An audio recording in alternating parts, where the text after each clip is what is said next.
14 वर्ष खड़ी। कितनी बार हो गए था नारायण? 5 बार।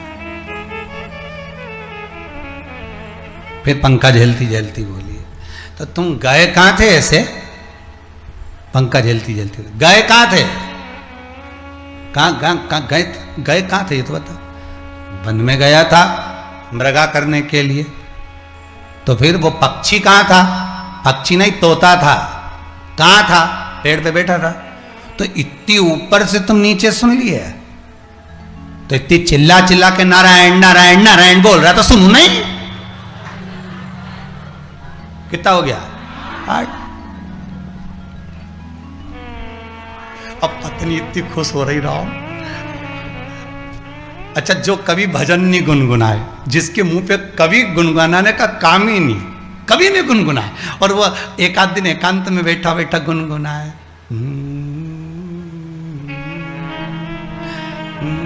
तो पत्नी भी सोचे आज बेरू के हुआ क्या, ये पलट कैसे गया, आज का गुनगुना रहा है, आखिर बात क्या है, कैसे गुनगुना, क्या हुआ क्या है आज? ये चमक ये दमक फुल्लवन में महक सब कुछ सरकार तुम्ही से है। आज क्यों प्रसन्नता किस बात की? उसको लगेगा आज कितनी प्रसन्न हो रही होगी प्रहलाद की माता। कितनी बार निकल गया? 8 बार। अब शयन कक्ष में सोने गया, पत्नी चरण दबा रही थी। वो तो उस समय की थी जो चरण दबा रही थी, आज के जमाने की तो गला दबा दे चरण।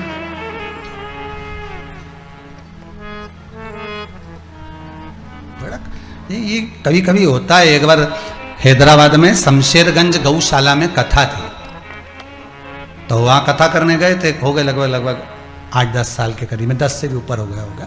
जब कथा करने गए तो इधर की बर्थ 2 और 2 बर्थ इधर की हमारी, और इधर सामने की जो 2 बर्थ थी वो एक पति पत्नी की थी। वो अब पत्नी सो रही खिड़की की ओर मुंडा करके, और पति उसके चरण दबा दिया।